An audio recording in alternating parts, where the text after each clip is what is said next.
যে সমস্ত যুবক ভাইরা বিবাহ করার পরে দাম্পত্য জীবনে সুখী না, তাদের কথা চিন্তা করে আল খেদমত ন্যাচারাল কেয়ার একটি প্রোডাক্ট নিয়ে এসেছেন, যেটার নাম হচ্ছে কস্তুরি গোল্ড হালুয়া।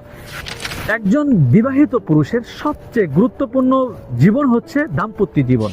যে সমস্ত পুরুষরা বিবাহ করার পরে দাম্পত্য জীবনে সুখী না, তাদের জীবনটাই অর্ধেক বরবাদ। যারা বিশেষ করে গোপন সমস্যা নিয়ে দীর্ঘদিন ধরে ভুগছেন কিন্তু এর কোনো স্থায়ী সমাধান পাচ্ছেন না, দ্রুত বীর্যপাত, বীর্য পাতলা, টাইমিং কম, হরমোন কম, টেস্টোস্টেরন হরমোন কম, শারীরিক দুর্বলতায় ভুগছেন, তাদের জন্য আল খেদমত ন্যাচারাল কেয়ার এই প্রোডাক্টটা চমৎকার কার্যকারী। এই প্রোডাক্টটাকে যদি কোনো পুরুষ খায়, খাওয়ার পরে কোনো নারীর কাছে তার লজ্জিত হতে হবে না। যদি কোনো পুরুষ এটা খাওয়ার পরে তার স্ত্রীর কাছে যায়, তার সংসারের মধ্যে সুখের হাওয়া বইতে থাকবে। বিশেষ করে এই হালুয়াটা যে সমস্ত দুর্বল পুরুষ রয়েছেন তাদের জন্য চমৎকার কার্যকারী। ন্যাচারাল প্রোডাক্ট হয়, যে কোনো পার্শ্ব প্রতিক্রিয়া নাই, যেটা বিভিন্ন দেশি এবং বিদেশি গাছগাছালি দিয়ে তৈরি করা। তো যারা এই সমস্যা নিয়ে ভুগছেন তারা সরাসরি আমাদের স্ক্রিনে দেওয়া নাম্বারে যোগাযোগ করতে পারেন। আসসালামু আলাইকুম ওয়া রাহমাতুল্লাহি ওয়া বারাকাতুহু।